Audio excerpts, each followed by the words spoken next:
A nossa mensagem de domingo pela manhã não vai ser diferente da noite, porque à noite estaremos recebendo os irmãos, as irmãs que foram à casa do oleiro. Então, você sabe que essa mensagem vai virar a lição da célula. Nós temos o hábito da mensagem da manhã ser a mesma da noite, mas por conta da nossa casa do oleiro, será diferente dessa vez. O tema da palavra é Hosana, um grito de socorro. Essa expressão Hosana era uma expressão usada apenas no local onde as pessoas se reuniam para buscar a Deus. Por isso você encontra poucas vezes na Bíblia essa expressão. É uma expressão que era um grito de socorro dado ao Senhor. Primeira vez que você ouvir a palavra Hosana na Bíblia está no Salmos de número 118. E depois vamos encontrar, uma e outras vezes, e vamos encontrar também em Mateus capítulo 21, a partir do versículo de número 9. Coloca para mim na tela, Mateus 21, versículo de número 9. Diz assim a palavra do Senhor: e a multidão que ia adiante, que o seguiam, clamavam dizendo: Hosana ao filho de Davi, bendito ao que vem em nome do Senhor, Hosana nas alturas. Amém? É uma expressão muito usada, e a gente não usa essa expressão no culto. Eu, quando era novo, achava que Hosana significava glórias a Deus. Na verdade, eu aprendi isso por alguém. Olha, Hosana significa glórias a Deus. Eu estudei com uma moça no ensino fundamental, que o nome dela era Hosana. Eu achava engraçado, embora sendo crente, ela também crente, o nome dela era Hosana. Hosana era uma expressão que as pessoas usavam sempre no ambiente onde o culto pudesse estar acontecendo. É interessante que na Bíblia, o nome do Senhor, quando lá nos 10 mandamentos declara que não podemos chamar o nome de Deus em vão, havia expressões que só se usavam no espaço do culto, no átrio do templo do tabernáculo. Com medo de levar o nome de Deus em vão, as pessoas só pronunciavam algumas coisas no espaço onde Deus estava presente. Esse era o entendimento. Esse texto aponta para a gente para algo bem interessante. Fui com a minha esposa ver lá a pré-estreia do filme The Chosen, A Última Ceia. E vi a cena, e mexeu muito comigo. Vendo Jesus entrando em Jerusalém, na sua entrada triunfal sobre um jumentinho, e as pessoas... Eu vou dar spoiler, porque se você quiser também está na Bíblia, né? Eu nem sei se... Não quero estragar seu filme, mas está tudo aí. É só ler que você vai ver que está aí. É igual a novela da Record. Você vê a novela da Record, pastor? Não, porque eu já sei o final. Eu acho que não tem muita graça, viu? Né? Igual o Titanic. Por que eu não vi? Porque eu ia afundar. No final eu ia afundar. Então, enfim. Então o que acontece? As pessoas estão colocando palmas, né, na entrada da cidade, colocando suas vestes para Jesus entrar em Jerusalém. A entrada triunfal de Jesus em Jerusalém, é interessante, está nesse mesmo texto. A multidão está clamando por uma resposta do céu. Há uma crise institucional em Israel tremenda, mas Jerusalém está pegando fogo. Se levantou um homem que se diz líder religioso. E é uma pergunta de Pilatos, que é a chave. E Pilatos pergunta a Jesus: você é o rei dos judeus? Ele fala: você que está dizendo, eu não disse nada disso. O povo está aclamando Jesus como o futuro rei. Não seria um problema para Roma se o rei fosse um parceiro na cultura romana. Mas Jesus, ele está propondo o contrário do que a cultura romana propunha, que era o tempo da paz romana. Se você tiver um tempinho para ler sobre isso, a Pax Romana era um decreto de Roma para levar a paz por onde Roma passasse. Roma tinha o entendimento de que uma nação em guerra, ela era uma nação que não prosperava. Então, como é que um soldado romano fazia para acabar com uma briga entre dois homens? Ela matava os dois. De verdade, a briga até acaba, né?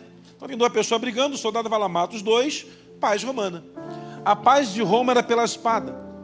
Então, quando Jesus declara: deixe-vos a paz, João capítulo 14, a minha paz vos dou, não vou lá dou como o mundo a dá.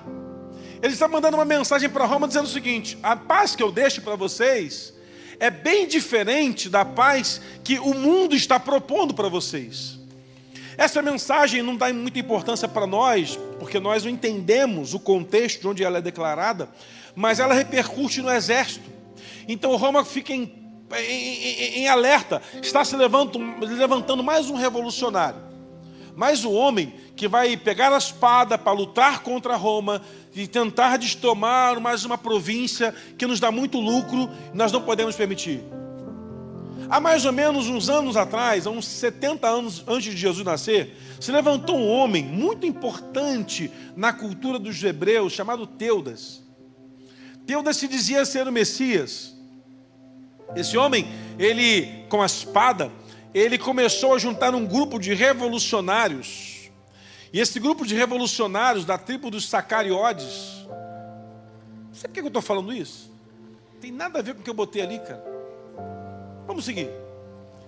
Da tribo dos Sacariotes. Sacariotes que veio de Judas ou Iscariotes. A tradução melhor seria Sacariódios, mas não dá para ser sobrenome. Essa equipe, esse grupo de revolucionários fizeram atrocidades matando pessoas em nome de Deus. Então Roma mandou uma grande comitiva vir até Jerusalém e matar todos da tribo dos Sacariotes. Judas, possivelmente, o Iscariotes, ele é um fugitivo para não morrer à espada, e ele fica em Jerusalém escondido, e ele é talvez o homem mais culto, e que mais sofreu pela guerra levantada de Roma contra Teudas e sua equipe. Esse moço se junta ao grupo de Jesus, entendendo ser uma revolução também. E essa mega revolução que está para acontecer, coloca Roma em alerta. Então Roma o que faz? Roma, ela prepara uma estrutura em que nós não queremos guerra em Jerusalém, porque a cultura deles é muito forte religiosa. Então Roma começa a permitir que se compre sacerdotes para falarem aquilo que Roma quer que seja ouvido pelo povo. Então é uma deturpação do culto. Sacerdotes começam a enriquecer nesse tempo, onde eles começam a desvirtuar o movimento da religião daqueles dias. A religião que tinha a importância de ligar o homem a Deus, agora ele está fazendo o quê? Está enriquecendo os sacerdotes. Eu já falei isso aqui pregando sobre altar secreto, você volta lá, você vai achar. Uma oferta dada a Deus era mais ou menos assim: eu precisava voltar do meu sacrifício de hoje, para no ano que vem, quando voltasse ao templo, levar uma oferta de sacrifício por minha família. Então eu pegava o melhor animal que nascia naquele ciclo, e eu cuidava desse animal. Então eu pegava esse animal, seja um boi, seja um novilho, seja um carneiro, seja um cordeiro, seja uma ovelha, seja o animal que for. Eu pegava esse animal e eu cuidava dele por 12 meses, pelo menos. E quando eu levasse, aquele animal fez parte da minha família.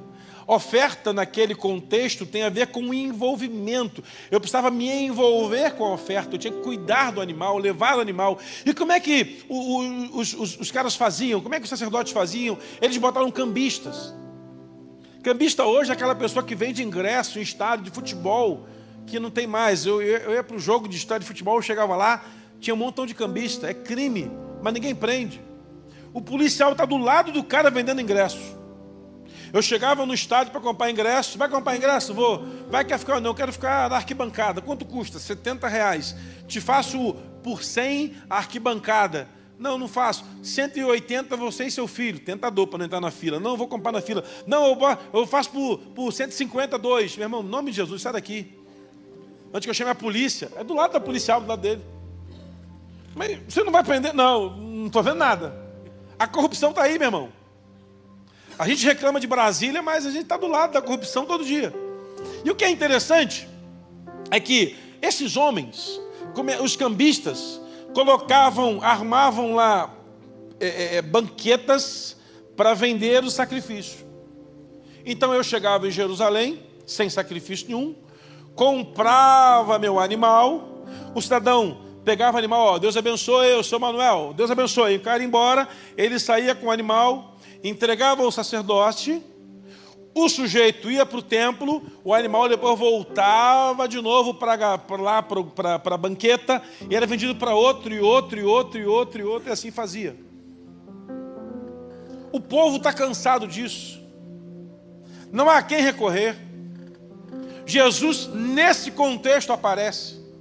degradação moral, não há paz em Jerusalém, todos tensos. Quem é Jesus? Ele vai chegar em Jerusalém. Então, se ele entrar em Jerusalém, ele vai fazer um alvoroço tremendo. Ele vai entrar no período da Páscoa. Uma semana antes da Páscoa, ele vai entrar aqui, vai dar uma confusão. Então, reforça o armamento. Então, os religiosos tentam impedir e Jesus vai chegando. E à medida que ele vai chegando em Jerusalém, o povo começa a declarar um canto: Hosana, Hosana, socorre-nos, Senhor, socorre-nos, Senhor. Eles reconhecem que Jesus é o Senhor e começam a gritar: socorre-nos, Senhor. E eles usam uma expressão hebraica, porque essa expressão não há tradução no original. Ela é uma expressão hebraica: bendito é o que vem em nome do Senhor. Essa declaração é guardada há muitos anos. Um dia eu vou pregar aqui sobre a geração do calcanho. Me lembra disso alguém aí, que é um negócio sensacional. Mas há um entendimento de que vai nascer de uma mulher um homem que vai pisar na serpente. Ele vai destruir o principado que se levantou. E aí começa assim então o canto, que é mais ou menos assim: Baruch Rabá e Bisheba Adonai. É a única frase que eu sei também em hebraico. Não estou aqui me exibir, só sei essa. Tem também a outra, né? No princípio que Deus dos céus e a terra. Mas eu só sei essas duas. Estou falando para me tirar onda aqui. Baruch Rabá Bisheba Adonai. Não é muito difícil, porque o Fernandinho canta numa música dele isso aí todo mundo decorou. Então ficou fácil. Bendito é aquele que vem em nome do Senhor. A multidão está apontando para Jesus. Só pode ser Ele. Não tem como não ser Ele. Está todo mundo cantando. Na entrada dele em Jerusalém: Hosana, socorre no Senhor. Bendito é aquele que vem em nome do Senhor. Vou parar aqui, daqui a pouco eu volto. Quantas vezes eu e você precisamos de um grito de socorro na nossa alma? Quantas vezes o que nos sobra é gritar por socorro do Senhor? Quantas vezes na nossa trajetória de vida, a única coisa que temos é dizer: Senhor, socorre-me, socorre-me. Você quer ver uma expressão? Quer ver como é que isso é interessante? A Bíblia diz que Pedro, ele vai andar sobre as águas. E ao que Pedro está andando sobre as águas, o vento bate no seu rosto e Pedro grita socorro. Ele não grita Hosana. Ele está afundando. Ele grita: Senhor, socorro. Por que Pedro não grita o Hosana ali? Porque ele não está no ambiente de culto. Essa expressão só era usada no espaço onde estava se adorando a Deus, no espaço reconhecido como espaço sagrado. E enquanto Pedro afunda, Jesus tira ele, coloca no barco. Um grito de socorro. Mas não é um grito de socorro a ecoar para a eternidade. Acreditava-se na cultura dos hebreus que quando alguém no templo começava a gritar Hosanas, Hosanas, Hosanas, Hosana, Hosana, Hosana, Hosana, essa pessoa não estava clamando no mundo espiritual, é a expressão que nós usamos hoje, mas eles estavam clamando numa atmosfera celestial, que Deus intervisse com alguma coisa, de alguma forma. Há um clamor dizendo: Senhor, só o Senhor pode fazer alguma coisa. Eu não posso fazer nada, só o Senhor. É o que a gente passa muitas vezes chegando à igreja, no culto a Deus. Quantas vezes chegamos aqui no culto e a nossa alma, não é a nossa voz, mas a nossa alma está gritando por socorro, Senhor, socorro. Quantas vezes eu entrei no espaço para cultuar e Deus, o Senhor tem que fazer alguma coisa, eu não estou aguentando mais. Tinha uma experiência particular muito difícil. Passei, irmãos, uma fase complicada. Eu tinha culto domingo, 3 horários, domingo de segunda-feira.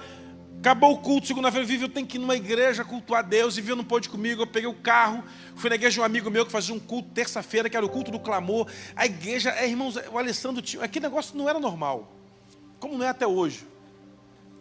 O culto começava às 7 da noite e lotava, a cidade fechava quase, porque era uma loucura aquilo. Eu consegui entrar, cheguei mais cedo, sentei lá atrás, na última fileira, me escondendo, porque eu sou muito amigo do pastor.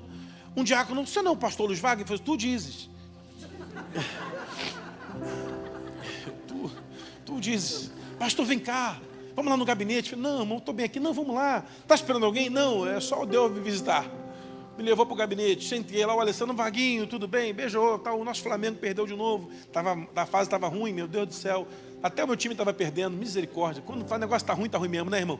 E aí eu falei assim, rapaz, e tal. Eu falei, rapaz, se o negócio está ruim demais para mim, está muito complicado. Rapaz, viu o seguinte, que bom você está aqui. Você vai pregar hoje? Eu falei, não, Alessandro, eu vim para ouvir. Para não, você vai pregar? Eu falei, não, Alessandro, não quero pregar, eu estou bem, não.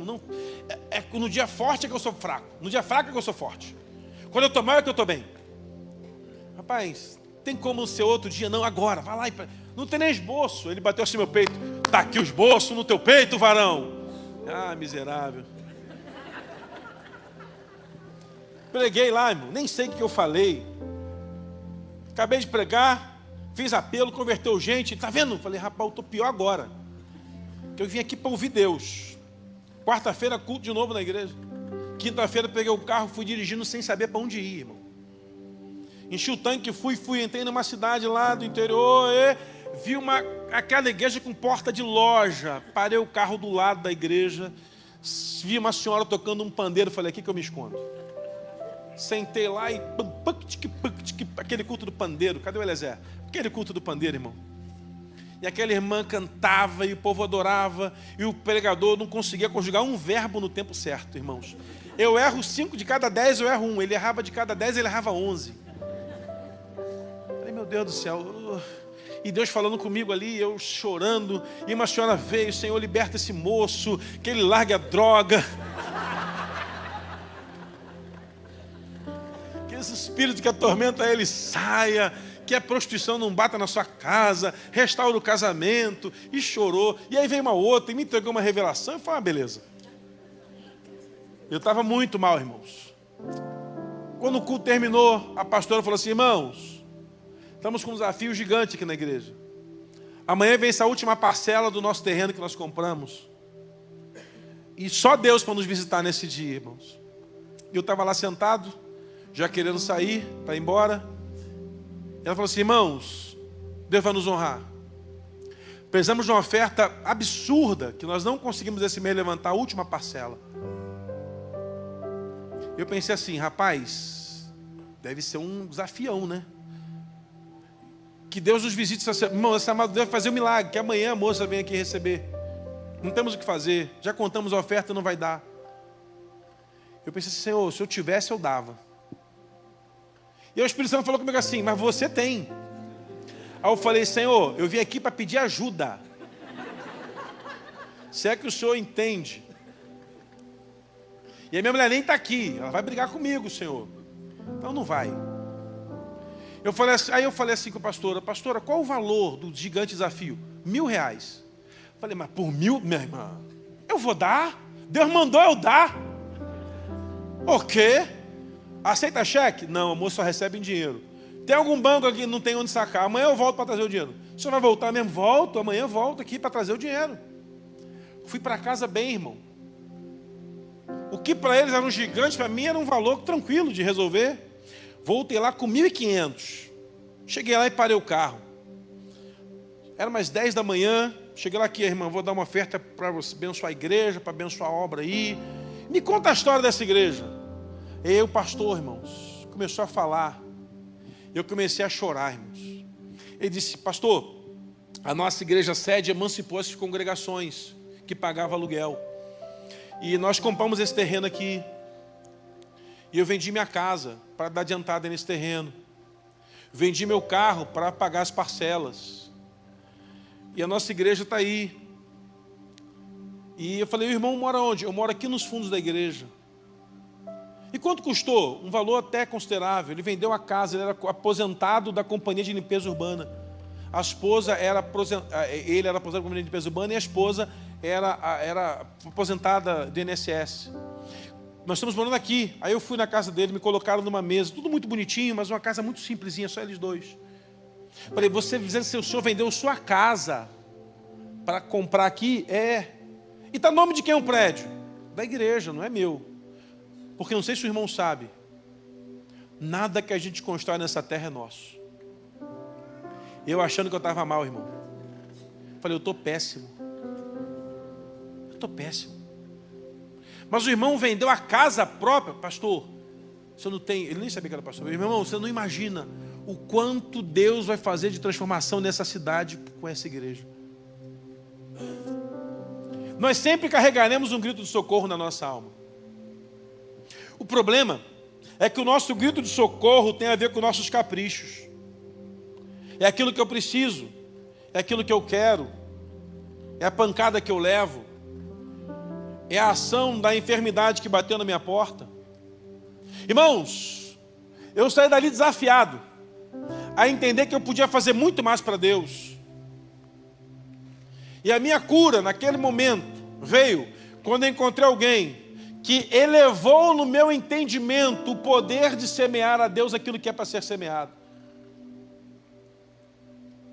Eu me constrangia muitas vezes em olhar para as situações que eu passava.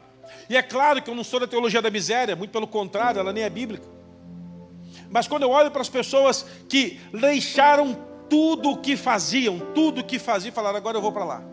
Eu me lembro de um amigo, médico, ortopedista, a esposa, radiologista, uma clínica gigantesca, um hospital que ele era funcionário federal. Esse cara desistiu tudo para ser missionário lá no campo, lá para procurar índio, no meio do Xingu, que não tinha acesso a nada. E esse camarada, irmãos, ele entregou o CRM dele, cancelou, vendeu o patrimônio que tinha, dividiu para os filhos, comprou um barco, foi para a Amazônia catar índio que não conhece Jesus. Eu falei assim, rapaz, mas qual a motivação? O que te levou? Ele, rapaz, só uma coisa. Dessa vida a gente não leva nada. Muitas vezes o grito de socorro que Deus tem na sua alma é para reposicionar você e entender que é um homem bendito que já veio em nome do Senhor, mas ele vai voltar para buscar a sua igreja.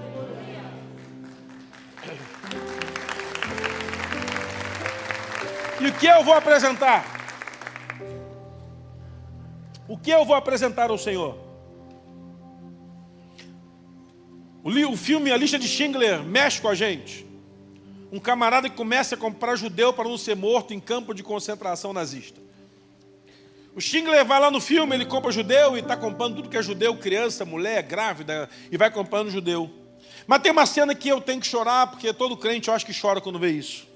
Esse camarada, ele encontra dos seus compradores de judeus, um cidadão, que leva-o com um carro. Quanto custa esse carro? Tantos mil. Quanto custa isso? E por que não vendeu esse carro? Daria para comprar mais um, mais dois, mais três, mais quatro. Daria para comprar mais um, mais 5 pessoas. Não precisa de nada disso. Temos que comprar pessoas que estão morrendo. Irmãos, o que nós carregamos na nossa alma é um grito de socorro. Mas o Espírito Santo tem colocado na nossa mente o entendimento. Nós precisamos carregar também a resposta para esse grito de socorro. Porque uma vez que socorre-me, Senhor, algo acontece, Deus vai me impulsionar para fazer uma coisa além daquilo que me doía. Toda dor que um crente carrega, ela é terapêutica, ela é didática e ela é dinâmica. Terapêutica porque você vai entender a quem recorrer. Ela é didática porque Deus vai ensinar a você no momento mais conturbado. E ela é dinâmica porque a dor que você teve há 20 anos atrás, você nem lembra mais dela hoje. O que te fez sofrer um ano atrás, hoje talvez não seja o seu problema mais. A grande questão é onde depositamos a nossa confiança quando estamos aqui. Onde depositamos a nossa confiança quando estamos numa célula. Onde deposito minha confiança quando eu estou orando. Quanto tempo eu gasto com Deus? O que eu posso dar ao Senhor por todos os benefícios que Ele me tem feito? Há um grito de socorro e você é a resposta. Fui pregar no aniversário... Irmãos, olha que maluquice.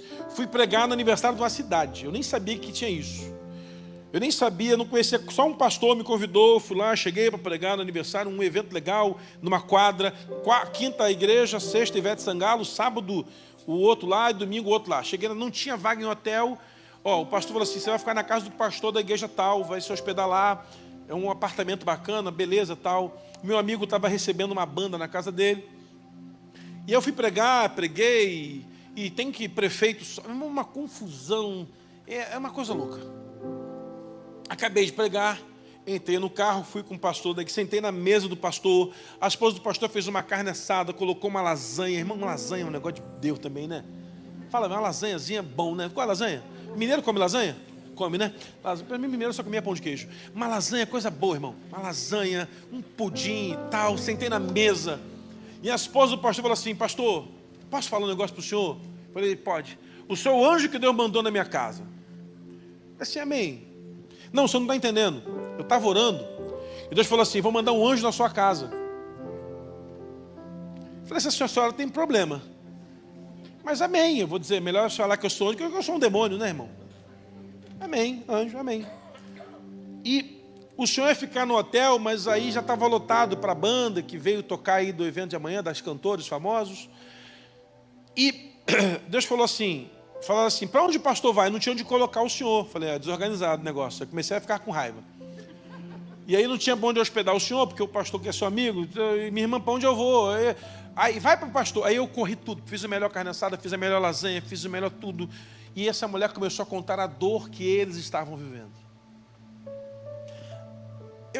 Irmãos, eu ouvi aquela mulher falar por uns 30 minutos sem parar. Ela falava e ela respirava na velocidade que ela falava. Porque eu estou passando mal. A igreja estava matando aquele casal de pastores. 3 filhos. O mais velho quase casando. A do meio caindo o cabelo da moça. A moça começou a exalar um mau cheiro por perseguição de crente, de coisa de crente, de igreja. E o filho dela vai ter eu olhei para o menino, vai ter uns 9 anos de idade. E eu conversei com aquela senhora falou por quase 40 minutos. Orei por ela. Falei: vamos ungir a senhora. Ela: não tem óleo da unção aqui em casa não, tem vinagre, tem óleo de oliva, tem qualquer coisa, vamos ungir a senhora. Orei por ela. Aquela mulher começou a chorar. O pastor falou assim: conversa com a minha filha agora. Me fechou num escritório com a menina. Menina de 17 anos de idade, caindo o cabelo da menina por perseguição. Eu comecei a chorar com aquela menina, ajoelhamos e orei com ela. Orei com ela. Chamei a mãe depois, nos abraçamos, todo mundo chorando. Mas eu comi a lasanha, também não sou bobo, né? Oramos.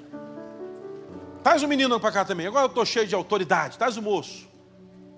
Meu filho, tudo bem com você? Voz fina. Você tem quantos anos? 14.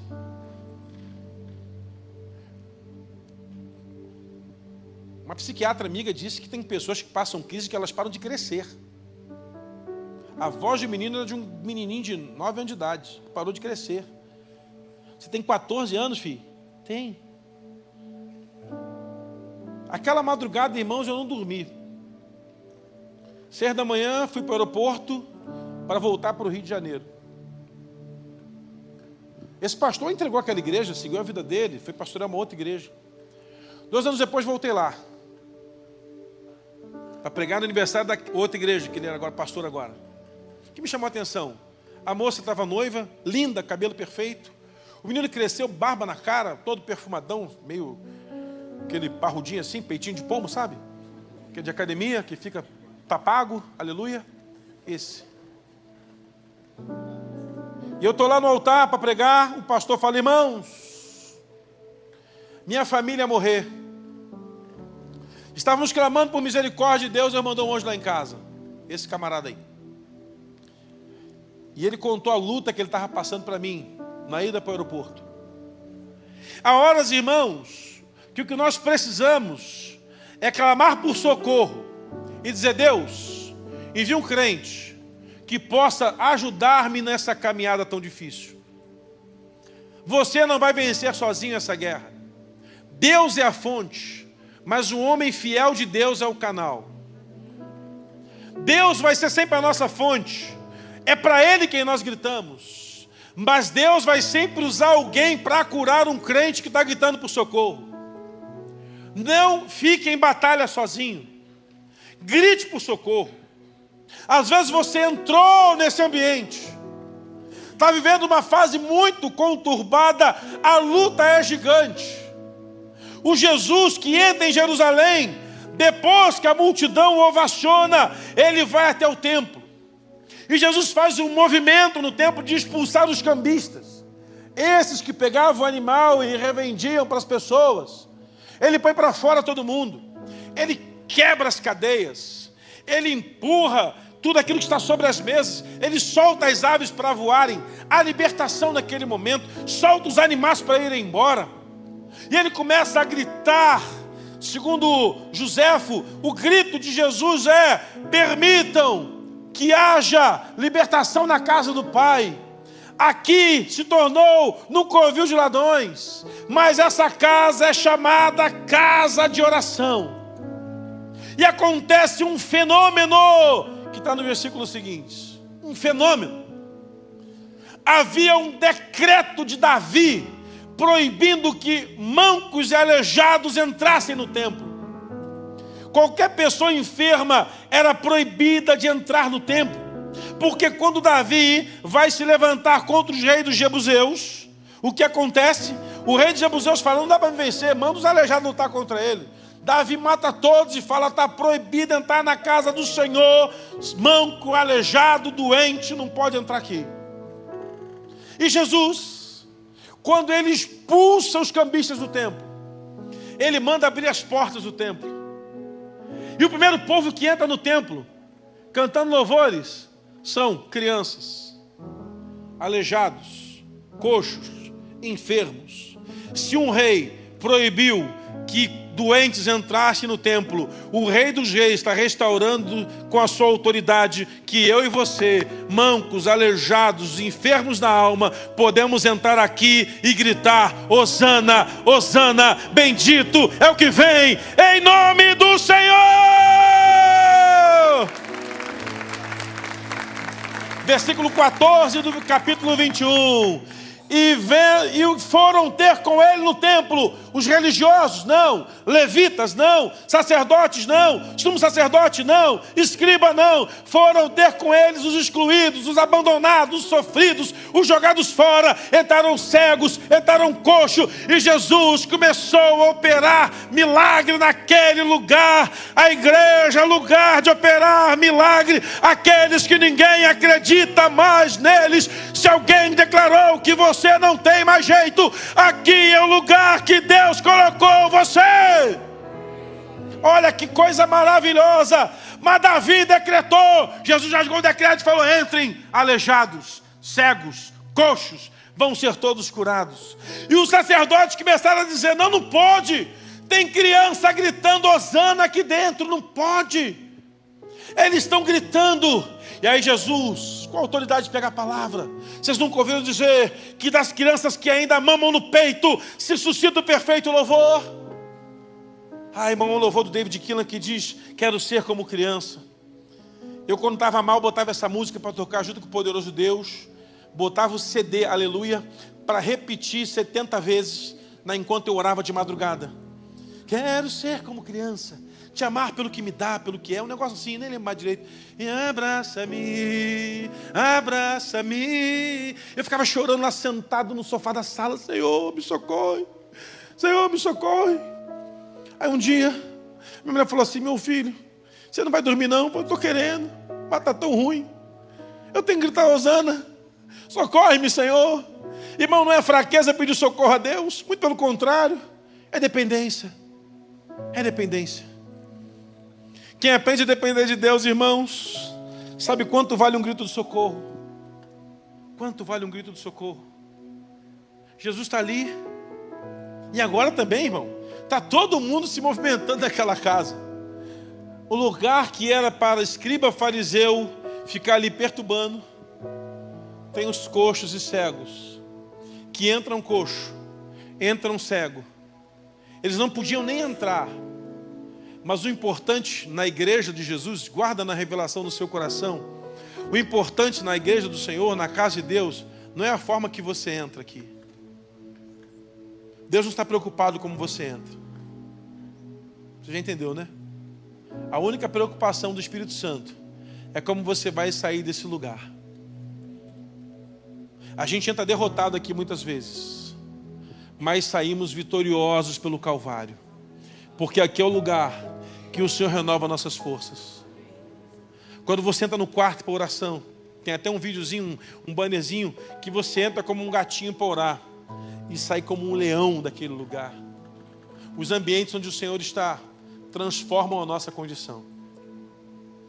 Esses dias eu recebi um vídeo, vou postar no meu Instagram daqui a pouco, sobre o George Foreman. E aí eu fui pesquisar essa história para ver se era verdade, e é mesmo. George Foreman foi um lutador de boxe lá no passado, sei lá, nos anos 70.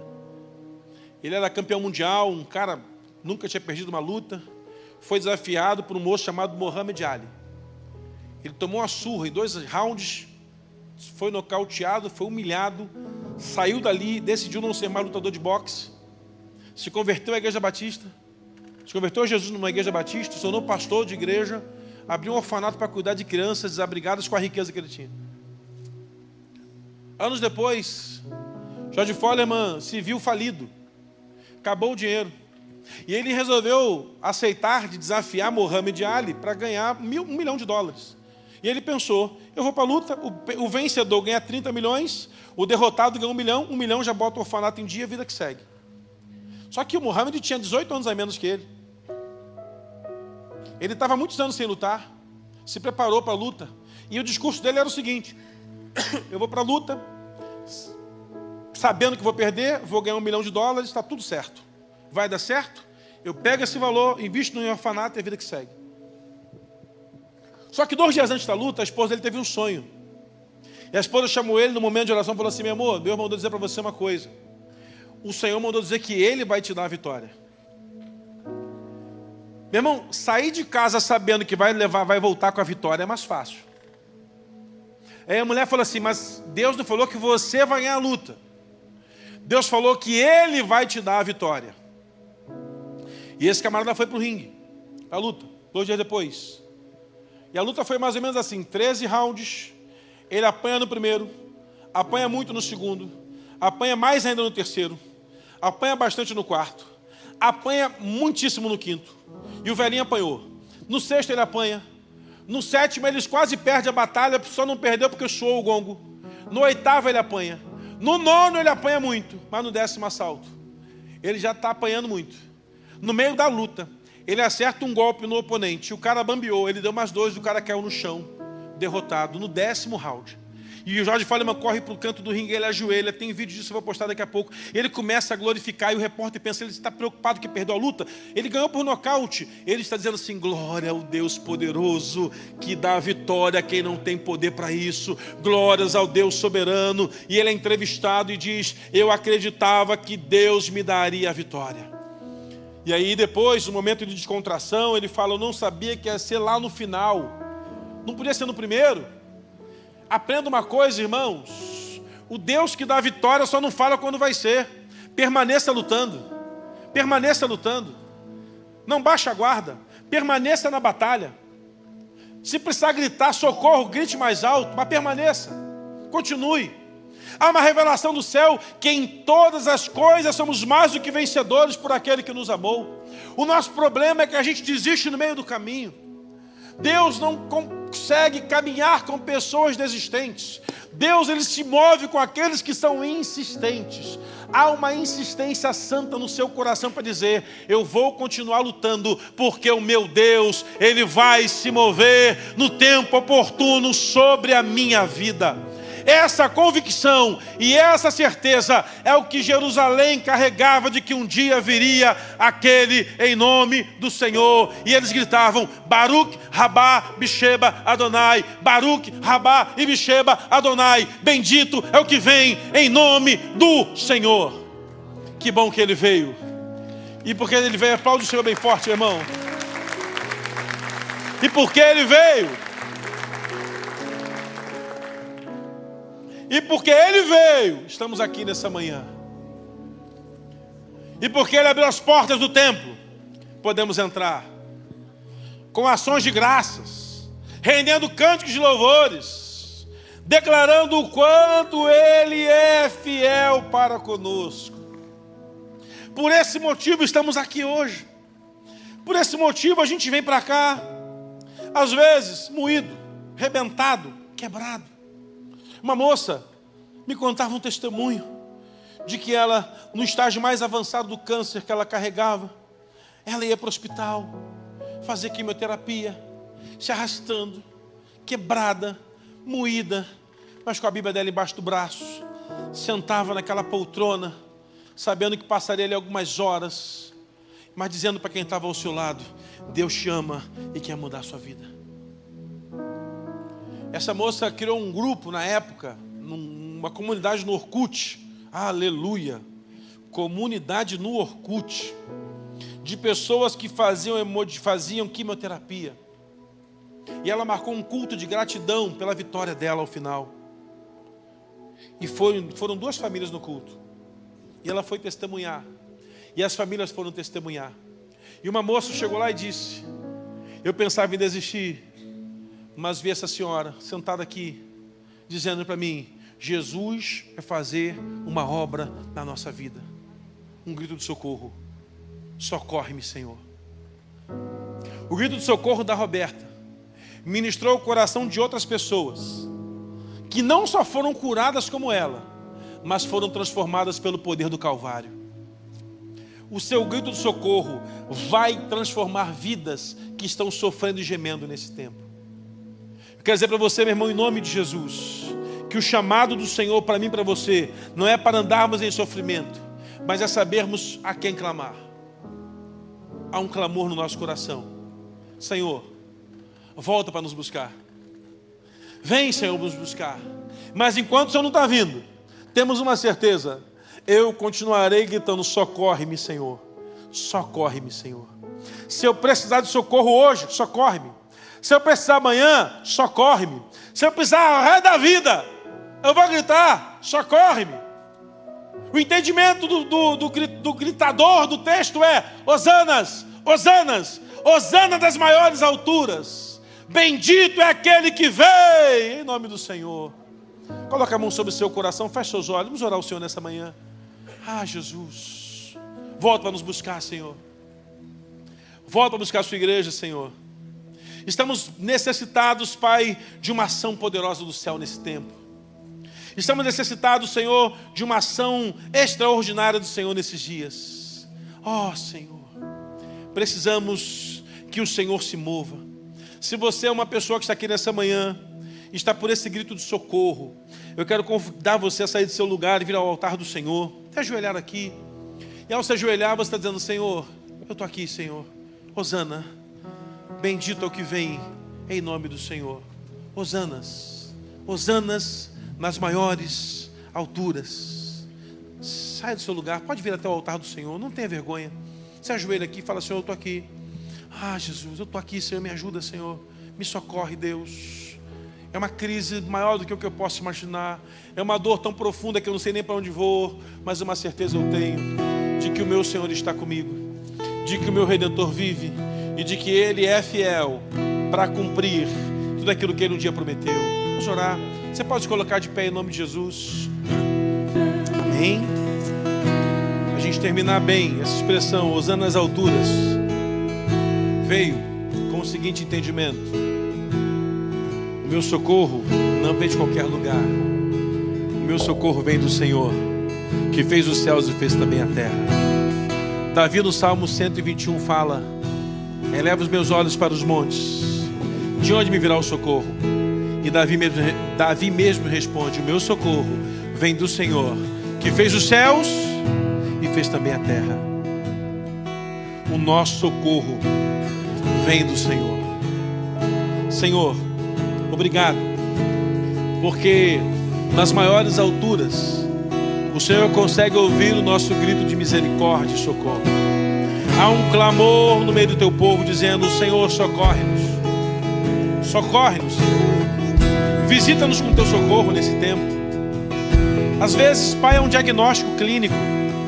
Às vezes, Pai, é uma condição na empresa. Às vezes, Senhor, é uma enfermidade na família. Às vezes, Senhor, é uma dor na alma que nós não sabemos nem o que fazer.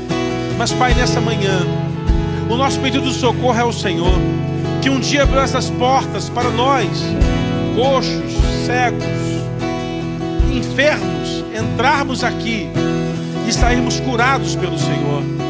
Te pedimos, Pai, no nome de Jesus, que o Senhor visite a nossa causa, Que o Senhor olhe para a nossa dor, que o Senhor se mova em nossa condição, Pai. Não temos outro a quem buscar.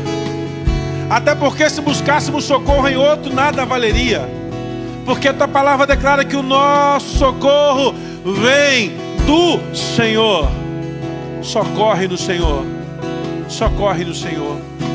E que nesse domingo voltemos para casa convictos de que o nosso Deus poderoso é o socorro presente na hora da nossa angústia. Te louvamos porque Tu és fiel, Tu és maravilhoso, Tu és poderoso. E te bendizemos, Pai, em nome de Jesus. Deus te abençoe, irmão, vá em paz até a noite. Que o Senhor abençoe você, a sua semana, de uma forma sobrenatural, em nome de Jesus. Limpa o meu coração.